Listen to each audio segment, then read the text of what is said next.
डोंबिवलीकरांसाठी एक सुंदर असा कार्यक्रम आहे या रविवारी, जे 2 सत्रांमध्ये म्हणजे 10:30 वाजता सकाळी आणि संध्याकाळी अक्षरशः मेजवानी आहे. कारण 2003 सालीपासनं चालू असलेलं अभिवादन ही संस्था श्री प्रभंजन मराठे, ज्यांना आपण व्हॉइस ऑफ रफी म्हणून ओळखतो, हे दरवर्षी प्रोग्राम करतात रफी साहेबांच्या श्रद्धांजली खातर. तर ह्यावर्षी खास असं आलं आहे की हा 100वा वर्ष आहे रफी साहेबांचा. त्यामुळे अभिवादन म्हणजे श्री प्रभंजन मराठे, नंतर मी राजेश कुलकर्णी, स्वरांजली म्युझिकल एंटरटेनमेंट आणि डॉक्टर मंदार अंजरलेकर, आम्ही तिघांनी मिळून एकत्र येऊन निर्णय असा घेतला की आपण छान एक असा 100 गाण्याचा प्रोग्राम करावा. आणि तो फक्त ट्रॅकवर नसून तर तो लाईव्ह आहे. म्हणजे एक प्रकारचा विक्रम आहे, कारण लाईव्ह म्युझिशियन्स आणि वर 100 गाणी, त्यात अशी सुंदर मेजवानी. कारण व्हॉइस ऑफ रफी, प्रभंजन मराठे, डोंबिवलीकर आणि हे सगळे डोंबिवलीकर. इनफॅक्ट आमच्यासोबत ज्या गायिका आहेत त्या पण दिग्गज कलाकार आहेत. डोंबिवलीकर सगळे ओळखतात त्यांना. सोनिया पोंक्षे मॅम, नंतर डॉक्टर शिल्पा मलणकर, विद्या शिवलिंग, कश्मीरा राईलकर, मीनल कुलकर्णी, असे खूप सुंदर कलाकार आमच्यासोबत गाणार आहेत.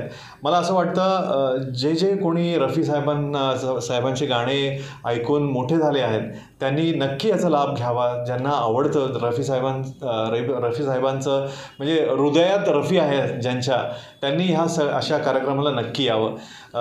आम्हाला खूप आवडेल आणि सुंदर कार्यक्रम आहे खरंच. विशेष उल्लेख करायचा म्हणजे डोंबिवलीकरांमध्ये डोंबिवलीकर म्हणून श्री दिलीप अमृते, जे प्रसिद्ध आहेत बॉलिवूडमधले गाजलेले, म्हणजे सिलसिला या चित्रपटात ज्यांनी वाजवले आणि अनेक असे सुंदर असे म्हणजे गाण्यांसाठी वाद्य दिलेले आहेत, गिटारिस्ट म्हणून ओळखले जातात, ते डोंबिवलीकर आहेत. आणि हा पूर्ण कार्यक्रम जो आहे याचा पूर्ण मेन सेंटर स्टेज त्यांनी सगळ्या म्युझिशियन्सला एकत्र बांधून हा पूर्ण जो संयोजन केलेलं आहे ह्या पूर्ण कार्यक्रमाचं, ते पूर्ण श्री दिलीप अमृते सरांचं आहे. आणि मला असं वाटतं हे कार्यक्रम नक्कीच तुम्हाला आवडेल.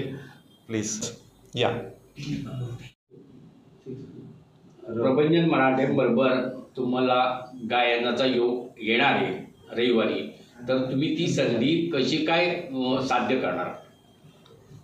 आम्ही ॲक्च्युली खूप लकी आहोत की मराठे सरांबरोबर आम्हाला कार्यक्रम करायची संधी मिळते आहे आणि गायची पण संधी मिळते आहे. स्वरांजलीबद्दल सांगते तर स्वरांजली हे डोंबिवलीतलं सगळ्यात नंबर 1चं म्हणजे अगदी पहिलं कराओके क्लास आहे हा, जिथे गाण्याचं ट्रेनिंग दिलं जातं. ट्रॅकवर कसं गायचं हे 2018मध्ये स्थापना झाली. आता 6 वर्ष पूर्ण झाली. तर माझे मिस्टर राजेश कुलकर्णी,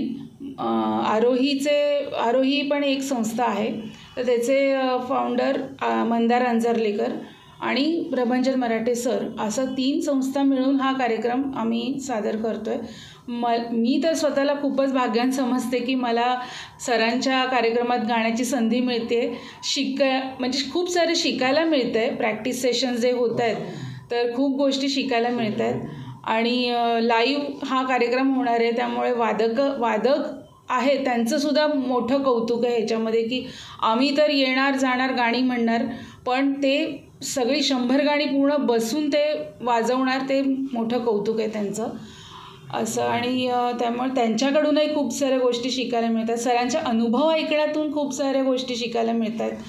मी खूप लकी आहे त्यामुळे.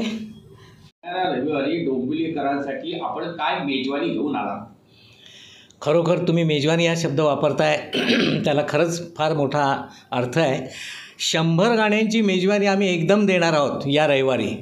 कारण त्याचं सांगायचं कारण त्याच्या मागचं असं आहे की हे संपूर्ण वर्ष म्हणजे येणाऱ्या 24 डिसेंबरपर्यंतचं हे 24 साल मोहम्मद रफी साहेबांच्या जन्मशताब्दी वर्षासाठी एक फार म्हणजे सगळ्यांनी त्याला मानवंदना देऊन हे वर्ष गाजवण्याचं ठरवलेलं आहे. त्यांची गाणी पुनःप्रत्याचा आनंद सगळ्यांना देण्याच्या या प्रक्रियेमध्ये आम्हीसुद्धा सामील आहोत. आम्ही हा कार्यक्रम येत्या रविवारी 100 गाण्यांचा की जो रफी साहेबांची गाणी पुनःप्रत्यय होणार आहे, लोकांना मिळणार आहेत ती गाणी, आम्ही गायल्यानंतर त्याचा अनुभव येणार आहे, अशी गाणी आम्ही या रविवारी संपूर्ण दिवसभर त्या हॉलमध्ये गाणार आहोत. उत्कृष्ट संगीत संयोजन असणारे वादक कलाकार आमच्याबरोबर आहेत, गायिका पण आहेत. आणि असा हा कार्यक्रम करण्याचं डोंबिवलीतलं खरं म्हटलं तर हे एक रेकॉर्डच आहे. कारण एकाच कार्यक्रमामध्ये लाईव्ह परफॉर्मन्स देताना 100 गाणी सादर करणं रफी साहेबांची, हा डोंबिवलीसाठी एक खरोखर महत्त्वाचा विषय आहे. आणि आम्ही तिघंजणं रफी साहेबांची गाणी त्यात सादर करणार आहोत. आमच्याबरोबर डोंबिवलीतल्याच इतर गायिका पण आहेत. आणि ते करताना एक मनाचा इतका वेगळा गाभारा मनाचा असा भरून येतो आहे की इतकी वेगवेगळ्या शेड्सची गाणी रफी साहेबांनी जी आपल्यासाठी मेजवानी म्हणून ठेवलेली आहेत गाऊन, तर त्या गाण्यांचं अस्तित्व लोकांपर्यंत किती अजूनही डोक्यामध्ये प्रत्येकाच्या मनामध्ये ती घर करून बसलेली आहेत, अशी ती गाणी आहेत. आणि ती ऐकताना खरोखर लोकांना इतका आनंद होणार आहे की तुम्ही प्रत्यक्ष ते आल्याशिवाय तुम्हाला त्याची मजा कळणार नाही.